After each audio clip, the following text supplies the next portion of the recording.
Okay, so I'm not going to lie. I would have to say that Halloween is my favourite season for making cakes. I guess I'm just a little bit of a fan of the macabre. Although I would put money on it that I'm not the only one in that boat. So last year I made a cute Halloween cake, my hanging bat cake. And so this year I decided to go completely the opposite direction and make something completely gross. I like to call this cake Red Queen 1, Alice none. Wishing you all a very happy spooky season, and I hope you enjoyed this week's video. Listen, we gonna have issues here? Seriously, don't lose your head.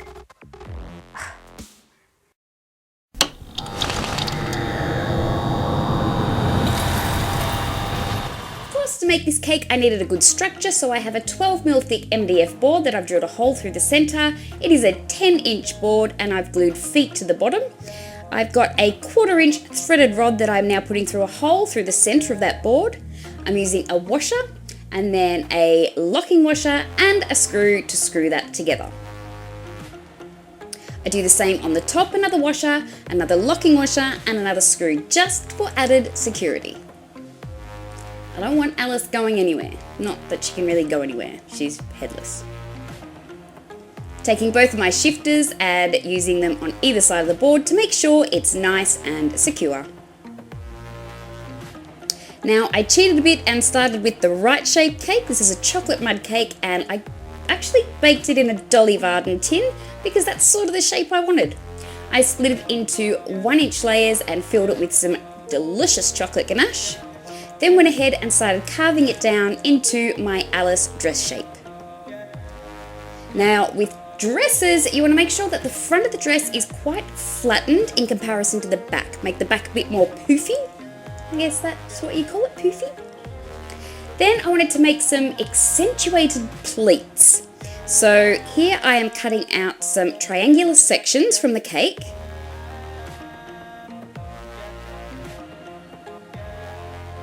Out she pops.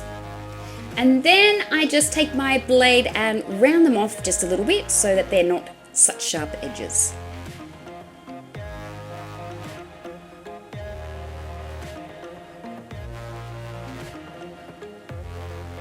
I did that a few times around the cake. Some smaller ones, some larger ones, you know, changing it up a bit. Wanted to make it a little bit, you know, natural. As natural as you can be. There we go. Now I take my chocolate ganache and I do my first coat.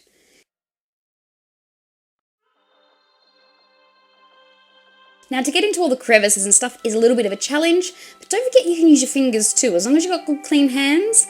And if you feel more comfortable, use gloves. Of course, this is just for you guys. And as you can see, I ended up getting a nice smooth finish. Now on to making her legs. I'm using some leftover modelling chocolate because we're not going to see the colour, which is really good because these legs ended up looking like 2 carrots. So basically, make 2 carrots. See? And then I squished those 2 carrots, or legs, against that centre rod and I sculpted them exactly how I wanted them, cut them down to the right size. I do have a template, so I'm working with my template to know what height I wanted them at. Once I had got them to the shape that I liked, I rolled out a piece of white fondant, cut it to size, and then put some piping gel on those legs and feet and covered that with the white fondant.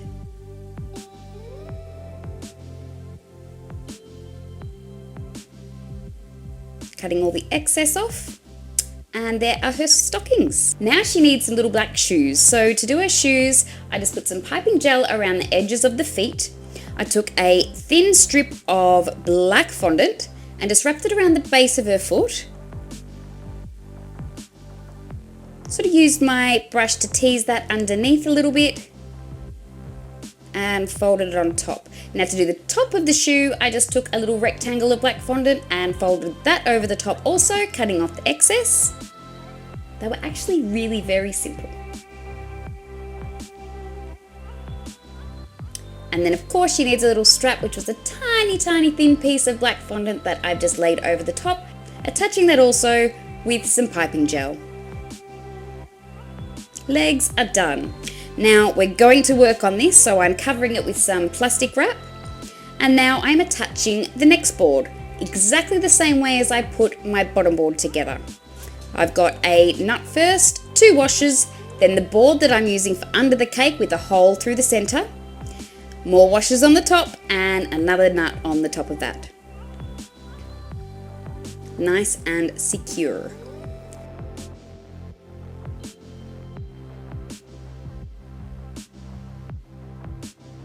Then I just covered that rod in some aluminium tape to make sure that it was food safe, and covered the board in ganache for 2 reasons: to make sure it is food safe and to attach the cake to. Very gently I put my cake over that center pole and we were ready to rock and roll. I put a couple of strips of modelling chocolate on the skirt for extra pleatage, and then I took some blue fondant and I wrapped that around the outside of the skirt, rubbing into all of those gaps that we made for our pleats. Just for my own added security, and I probably didn't need it, but you know, I can get a little bit pedantic about structure. I took some skewers and popped them in the top of her body, and then made the tiniest cake board in the history of man, and pop that over the top just so I've got some extra support to hold her body on the top of her dress.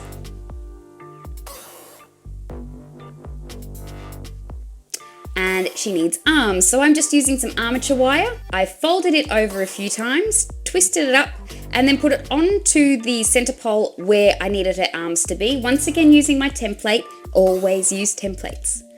And to secure that, I twisted it around, hot glued it on there, and then once it was where I wanted it, I took some Teflon tape, wrapped that around the armature all the way down the arms, so that was food safe also.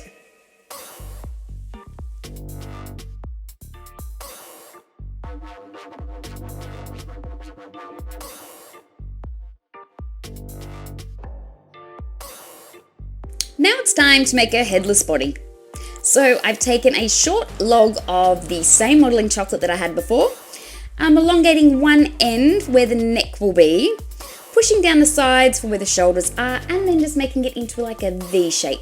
Don't get too worried about how perfect this part is, because we're going to be pushing this onto the center pole and it will get a little misshapen. I just find it easier to start with the right shape. Cutting off the excess. And there's her body ready to go. So once again, I'd push that onto the center pole just like I did with her legs, and I manipulated it until I was happy with the final shape.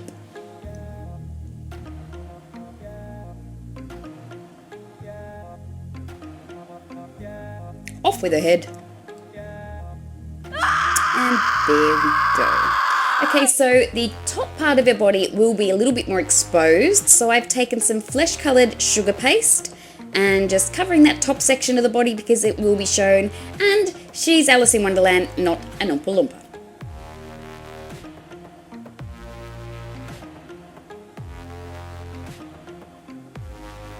Now on to making the top part of her dress, just covering her body with a little bit more piping gel. I've taken a bit of that light blue fondant and I've cut it into a rectangle shape, cutting out half circle in the top for the neckline. And then I just center that and lay it up against her body. This footage is a little blown out, I apologize for that.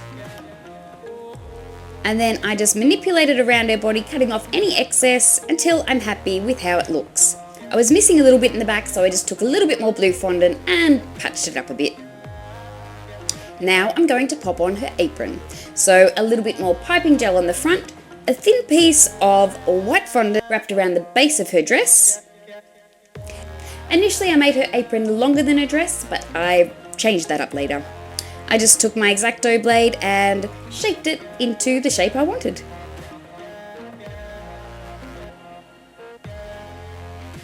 Putting the top of her apron on is pretty much the same as putting the top of her dress on.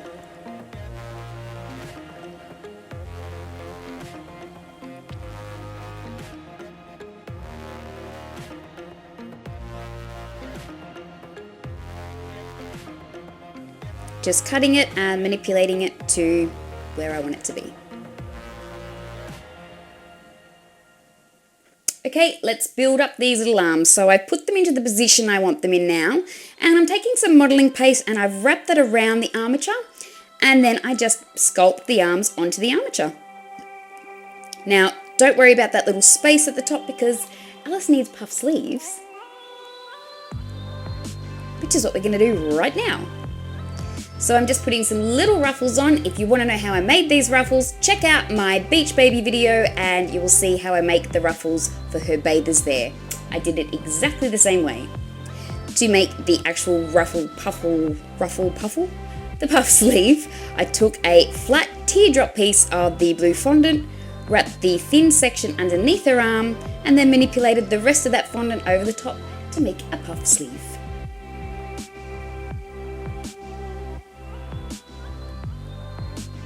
Putting a few little seams in there to make it look a little bit more, poofy. Now I know she loses it anyway, but let's make Alice's head. So I've taken an oval piece of sugar paste and I have made an indent about halfway down, 2 indents where her eyes will go, pushing in the center for her bridge of her nose, and then pushing at the base of that bridge to make her nose. Underneath that, push it down a little bit, and that's where the mouth and chin area will be. Taking a scribe tool to make the little nostrils, and then I just take a small silicone shaper to define the sides of the nose. I then take my X-Acto blade and make a slit where I want her mouth to be. Taking my Dresden tool, I tease the top of that top lip upwards, as you can see. And that gives that, a bit of dimension. I then take the shaper tool again and run it underneath for that bottom lip, pushing up the top sections of the top lip to make that, the Cupid's bow. And then I run my fingers around the outside of her head to make sure that I've got the right shape. Using a modelling tool, I sort of use it as a mini rolling pin to push in underneath to make the neck and chin area.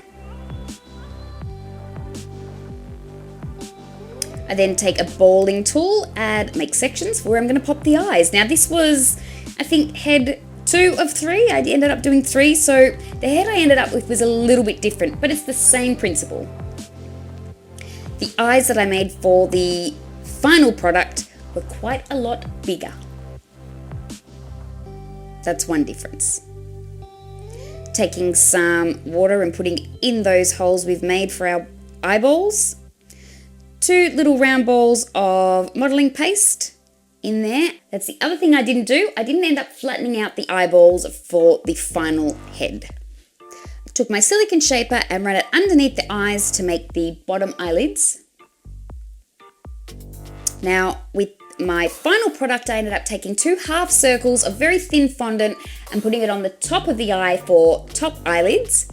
Then I took some khaki green and black petal dust and shaded all around the eyes, in the nostrils and on the lips to make it look a bit more dead, I guess. Okay, now I'm on to using corn silk. Yep, that's the stringy stuff from the middle of corn cobs. So I had dried some corn silk and I went and got a straightener just for corn silk because it does tend to dry a little bit too curly for what I wanted. So the straightener really seemed to work. Just don't hold it on too long or you'll burn your corn silk. Attaching the corn silk was a challenge, but I managed. I used some piping gel on the top of her head and then I ended up using the piping gel almost like gel to slick it down onto the head. It really helped, as you can see here. Sort of slicking it down a little bit.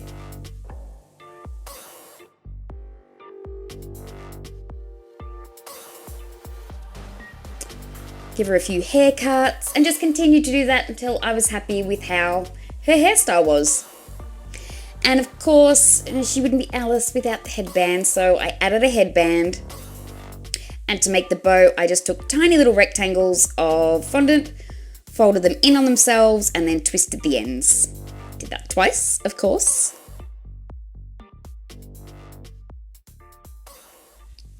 So one side of the bow on one side, the other side of the bow on the other side, and to do the center of the bow, I just made a little ball and popped it in the middle. Doesn't she just look adorable? Now to put the head onto the arm, I just pressed it against where I wanted it to be, which made a little bit of an indent in the back of the head. I used a scribe tool and made a hole in the back of the head where that dent was, pushed it on, and ready to rumble. Now I'm adding her hands. Once again, if you want to know how I make hands, go and have a look at the Beach Baby tutorial, and I show you in that tutorial how I make my hands. Attach the hands to the head, that one with a pin because it wouldn't hold, just until it dried, and a pin on the other side. To decorate the board, very, very simple. I just covered it in piping gel, took some green desiccated coconut, just coconut that I dyed green, put that over the bottom, and it gave it like a grass effect. Ta-da! And last but not least, the fun part, the blood. To make the blood, I just used some light corn syrup mixed with some red and brown food colouring until I got the blood colour I wanted, put it where I wanted, and she was done.